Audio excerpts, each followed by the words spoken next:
Hello dear students. तो बच्चों, आज हम करने जा रहे हैं हमारी साहित्य सागर पुस्तक के कविता भाग का पाठ नंबर 9, शिव मंगल सिंह सुमन जी द्वारा रचित कविता चलना हमारा काम है। तो कविता को पढ़ने से पहले हम उसके कवि के बारे में जानकारी प्राप्त कर लेते हैं। तो श्री शिवमंगल सुमन का जन्म उत्तर प्रदेश के उन्नाव जिले के झगरपुर नामक गांव में 14 अगस्त 1915 में हुआ। सुमन जी हाई स्कूल के अध्यापक के पद से लेकर हिंदी के प्राध्यापक, महाविद्यालय के प्राचार्य तथा विक्रम विश्वविद्यालय उज्जैन के उप कुलपति पद पर कार्यरत रहे। ये कुछ समय तक नेपाल में भारतीय दूतावास के सांस्कृतिक सचिव भी रहे। इन्होंने साधारण शोषित मानव की पीड़ा और निराशा को अपनी रचनाओं में स्थान दिया है। तो इनकी रचनाओं की क्या विशेषता थी कि इन्होंने अपनी कविताओं में जो शोषित मानव है उसके दर्द, उसकी पीड़ा, उसकी निराशा को उल्लेखित किया है। दूसरी ओर एकांत क्षणों की कोमल तथा मधुर अनुभूतियों को भी अपने गीतों में स्थान दिया है। सुमन जी की प्रमुख रचनाओं में हिल्लौल, जीवन के गान, प्रलय सृजन, मिट्टी की बारात, विश्वास, बढ़ता ही गया, पप आंखें नहीं भरी, विद्या हिमालय, प्राकृतिक पुरुष कालिदास और महादेवी की काव्य साधना प्रमुख है। इन्हें काव्य संग्रह पर देव पुरस्कार पर आंखें नहीं भरी पर नवीन पुरस्कार तथा मिट्टी की बारात पर साहित्य अकादमी पुरस्कार प्राप्त हुए हैं। सुमन जी हिंदी के सशक्त गीतकार थे, तो इन्होंने कविताओं के साथ साथ गीतों की रचना भी की थी। तो आइए बच्चों, शुरू करते हैं हम इनकी कविता। तो वो लिखते हैं, गति प्रबल पैरों में भरी, फिर क्यों रहूं दर दर खड़ा, जब आज मेरे सामने है रास्ता इतना पड़ा, जब तक न मंजिल पा सकूं तब तक मुझे न विराम है, चलना हमारा काम है। तो उपरोक्त पंक्तियों में कवि जो है वो मनुष्य को प्रेरणा दे रही हैं कि उसे जीवन में निरंतर सक्रिय और गतिशील रहना चाहिए। गति प्रबल पैरों में भरी, कि हमारे चरणों में जो गति प्रबल भरी हुई है, हमें उसी के अनुसार निरंतर सक्रिय और गतिशील रहना चाहिए। कवि कहते हैं कि मानव असीम शक्ति से संपन्न प्राणी है। हमारे मनुष्य के पास, हमारे पास बहुत सारी ऐसी शक्तियां हैं जो किसी अन्य प्राणी में नहीं है। उसमें अद्भुत क्षमताएं हैं जिसके कारण वह बड़ी से बड़ी चुनौती का सामना करने की भी शक्ति रखता है। तो कवि कहते हैं कि हे मनुष्य, जब तेरे पैरों में इतनी प्रबल गति यानी कि अद्भुत गति एवं शक्ति है, विद्यमान है, तो फिर दर दर खड़ा होने की क्या आवश्यकता है, यानी कि किसी और के दर पर खड़ा होने की क्या आवश्यकता है, जब तुम खुद ही सब कुछ करने में समर्थ हो। जब आज मेरे सामने है रास्ता इतना बड़ा, तो कवि अभी अपनी मंजिल पर नहीं पहुंच पाया है। कवि कहते हैं कि अभी उसके सामने बहुत लंबा रास्ता पड़ा है। जब तक वह अपने मंजिल को नहीं पा लेगा, अपने गंतव्य को, अपनी मंजिल पर नहीं पहुंच जाता, तब तक वह विश्राम नहीं करेगा और चलता ही रहेगा, क्योंकि चलना ही हमारा काम है। हमें समय की तरह ही हमेशा आगे बढ़ते रहना चाहिए, कभी भी रुकना नहीं चाहिए। आगे कवि लिखते हैं, कुछ कह लिया, कुछ सुन लिया, कुछ बोझ अपना बट गया, अच्छा हुआ तुम मिल गई, कुछ रास्ता ही कट गया, क्या राह में परिचय कहूँ, राही हमारा नाम है, चलना हमारा काम है। तो इन पंक्तियों में श्री शिव मंगल सुमन जी कहते हैं कि जीवन पथ पर चलते हुए हमें बहुत सारे लोग मिलते हैं, यानी कि हमें अपने जीवन में हर एक स्थिति पर, हर एक स्टेज पर जब हम पहुंचते हैं, बचपन से, जवानी से लेकर बुढ़ापे तक, हमें कई लोग मिलते हैं, कई राही मिलते हैं। उनसे हम अपने सुख दुखों को बांट लेते हैं, ठीक है, जिससे हमारे जो मन का बोझ होता है वो कुछ हल्का हो जाता है। हम अपने सुख दुख जब दूसरों के साथ बांटते हैं। तो कवि अपनी प्रेमिका के संबंध में यहाँ पर कहते हैं कि अच्छा हुआ, अपनी प्रेमिका, अपनी पत्नी या जिसको भी संबोधित वो करते हुए कहते हैं कि अच्छा हुआ तुम मिल गई, कि अच्छा हुआ तुम रास्ते में मुझे मार्ग पर मिल गई, तुम्हारा सानिध्य मुझे प्राप्त हुआ, कुछ रास्ता ही कट गया, तुम्हारे साथ रहने पर मेरा कुछ समय आसानी से बीत गया या कट गया। कवि कहते हैं क्या राह में परिचय कहूँ, राही हमारा नाम है। कवि कहता है कि इस राह में मैं चलते हुए मैं अपना परिचय किस प्रकार दे दूँ तुम्हें। मेरा परिचय तो केवल इतना है कि मैं एक राही हूँ, मैं जीवन पथ पर एक पथिक मात्र हूँ। ठीक है, इस जीवन में चलने वाला सिर्फ एक राही हूँ, इंसान हूँ।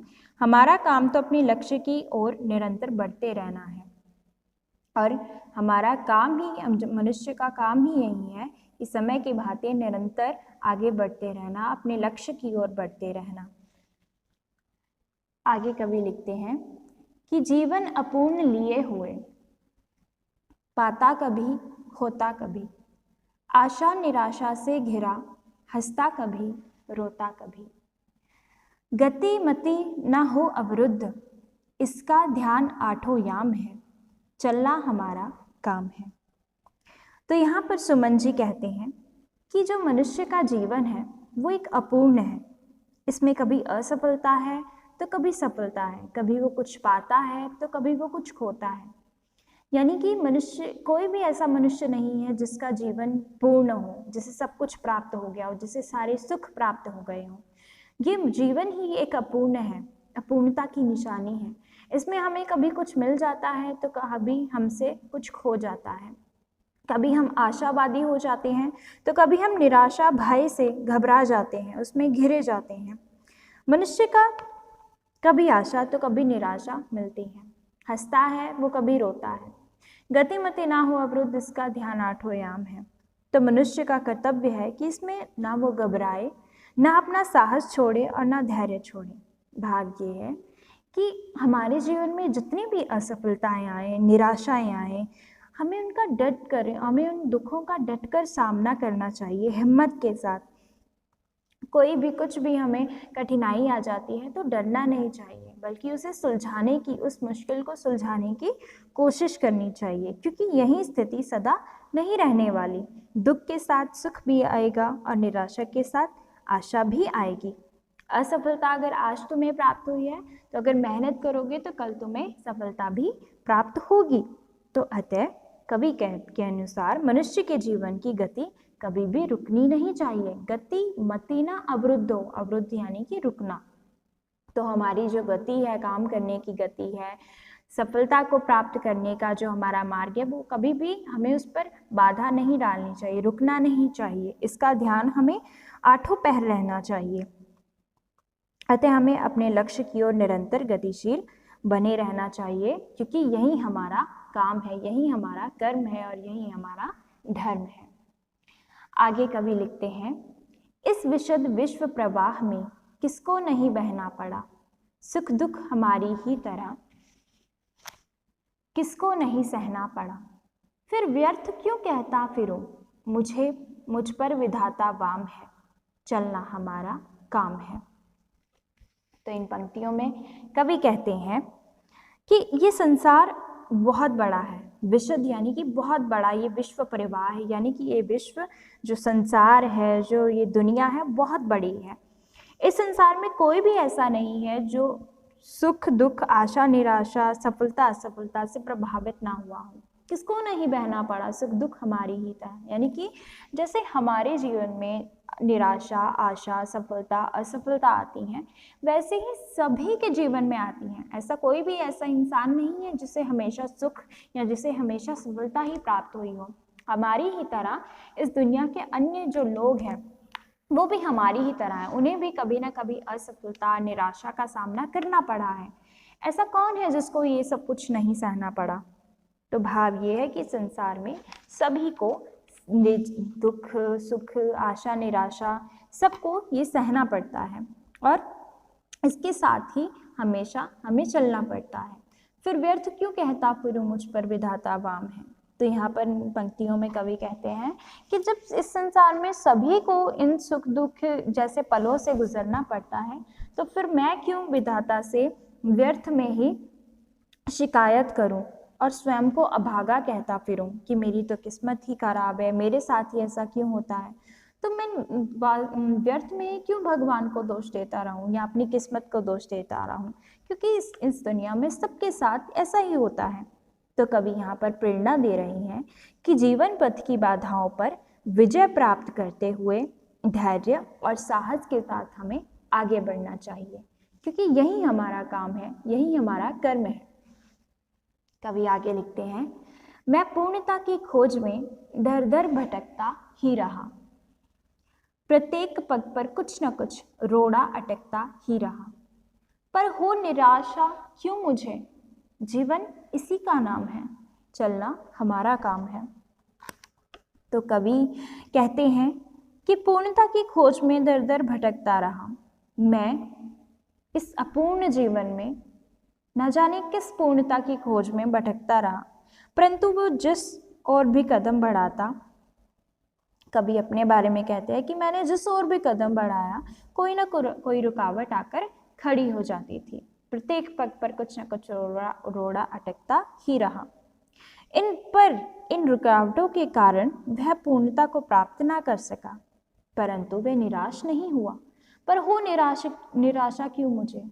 तो यहाँ पर कवि कहते हैं कि चाहे मेरी जिंदगी में, चाहे मेरे जीवन में कितनी भी निराशाएं आई, कितने भी बाधाएं आई, कितने भी रोड़े अटकाए गए किसी के द्वारा या मेरे सामने पथ पर कितनी ही रोड़े आए, लेकिन मैं निराश क्यों हूँ, क्योंकि जीवन तो इसी का नाम है। हमारे जीवन में सुख दुख आशा निराशा तो आती ही रहती है। तो यहाँ पर कवि हमें प्रेरणा दे रहे हैं कि चाहे हमें कितनी भी असफलताओं का, बाधाओं का सामना क्यों ना करना पड़े, क्यों ना दर दर भटकना पड़े, लेकिन हमें कभी भी आशा नहीं छोड़नी चाहिए, क्योंकि जीवन इसी का नाम होता है। सुख दुख आशा निराशा आते जाते रहते हैं, तो व्यक्ति का कर्तव्य है कि उसे ये जो दुख की घड़ियां हैं, निराशाएं हैं, इसमें हमें आशाहीन होकर नहीं बैठ जाना चाहिए, बल्कि समय की तरह निरंतर गतिशील बने रहना चाहिए, क्योंकि चलना ही जिंदगी का नाम है, चलना ही हमारा काम है। तो मानव का कर्तव्य ही है उसे आगे बढ़ते रहना, उन बाधाओं को पार करके आगे बढ़ना, कि मानव को ऐसी शक्ति प्रदान की है भगवान ने जो किसी और प्राणी को नहीं दी। तो फिर हमें उस शक्ति का प्रयोग करना चाहिए, हमेशा आशावादी रहना चाहिए। आगे कवि लिखते हैं, कुछ साथ में चलते रहे, कुछ बीच ही से फिर गए, पर गति न जीवन की रुकी, जो गिर गए सो गिर गए, चलता रहे हरदम उसी की सफलता अभिराम है, चलना हमारा काम है। तो यहाँ पर कवि कहते हैं कि जीवन पथ पर जो हम आगे जीवन में चल रहे हैं, हमारे जीवन पथ पर न जाने हमें कितने लोग मिले और न जाने कितने मिलेंगे, कुछ साथ में रहेंगे हमारे और कुछ बीच में ही हमें छोड़ देंगे, है ना। तो उसे कुछ ऐसे साथी, कवि कह रहे हैं अपने बारे में कि कवि को कुछ ऐसे साथी मिले जिन्होंने बीच में ही उसे छोड़ भी दिया और कुछ उसके साथ भी चलते रहे। वह अनवरत रूप से जीवन पथ पर अग्रसर होता रहा, यानी कि फिर भी चाहे उसे कईयों ने छोड़ दिया, चाहे कोई उसके साथ भी चलते रहे, लेकिन वो फिर भी उसने किसी की परवाह नहीं की, वो हमेशा अबाध गति से आगे बढ़ता रहा। पर गति न जीवन की रुकी, जो गिर गए सो गिर गए। तो कवि यहाँ पर कहते हैं कि जिन साथियों से उसका साथ बीच में ही छोड़ दिया, जिन साथियों ने वे बीच में ही गिर गए, उससे निराश होने की आवश्यकता नहीं है। ये तो जीवन चक्र है, इसमें कोई मिलता है तो कोई बिछड़ता है, कोई बिछड़ के फिर मिल जाता है, तो कोई मिल के फिर से बिछड़ जाता है। यही जीवन चक्र है, यही जीवन है। लेकिन हमें किसी भी तरह से रुकना नहीं है, डरना नहीं है, निराश नहीं होना, क्योंकि जीवन में सफलता केवल उसी व्यक्ति को मिलती है जो इस प्रकार के संकटों दुखों में भी दृढ़ता से खड़ा रहता है, बिना किसी की परवाह के, जो हमेशा चलता रहता है। चलता रहे हरदम उसी की सफलता अभिराम है। अभिराम यानी कि सुखद, कि जो हमेशा जीवन में अपने चलता रहता है बिना किसी की परवाह किए, हमेशा सफलता को अपना लक्ष्य मानकर उसकी ओर, उस पथ पर अग्रसर रहता है, बढ़ता चलता रहता है, उसी को अंत में सफलता प्राप्त होती है, और वो भी सुखद। संकटों और दुखों में भी दृढ़ता से जो खड़ा रहे, जो आगे बढ़ता रहे, इन संकटों से निराश ना हो, उसी को अंत में एक सुखद सफलता प्राप्त होती है। तो इसीलिए कवि यहाँ पर कहते हैं कि जीवन में साथी आते जाते रहते हैं, उनमें से कुछ बिछड़ जाते हैं, कुछ साथ चलते हैं, परंतु जीवन में सफलता केवल उन्हीं को प्राप्त होती है जो बीच में साथ छोड़ देने वाले साथियों की परवाह किए बिना अपने लक्ष्य की ओर निरंतर बढ़ते रहते हैं। ठीक है बच्चों, तो इस कविता से हमें क्या प्रेरणा मिलती है कि हमें अपने जीवन में एक लक्ष्य साध कर हमेशा उसकी तरफ आगे बढ़ते रहना चाहिए, कभी भी निराश नहीं होना चाहिए, हमेशा आशावादी रहना चाहिए। जीवन में सुख दुख कठिनाइयाँ आती जाती रहती हैं, आज खराब दिन है तो कल अच्छा दिन भी होगा। अगर आज हमारे सामने कुछ संकट है तो हम उसे धैर्य से पार कर लेंगे, तो कल, आज अगर दुख है तो कल हमारे सामने सुख के जीवन भी आएगा। तो कभी भी निराश नहीं होना चाहिए, हमेशा सही मौके पर सही काम करो और सुखद उसका फल मिलेगा आपको। तो ये थी हमारी कविता, चलना हमारा काम है, हमें कभी भी अपने जीवन में रुकना नहीं है, हमेशा आगे बढ़ते रहना है, कभी भी पीछे मुड़कर नहीं देखना, जो बीत गया वो बीत गया, हमेशा आगे की सोचनी है। ठीक है, तो ये थी हमारी कविता, चलना हमारा काम है। आई होप सबको अच्छे से समझ में आ गई होगी। Okay students, thank you and have a nice day.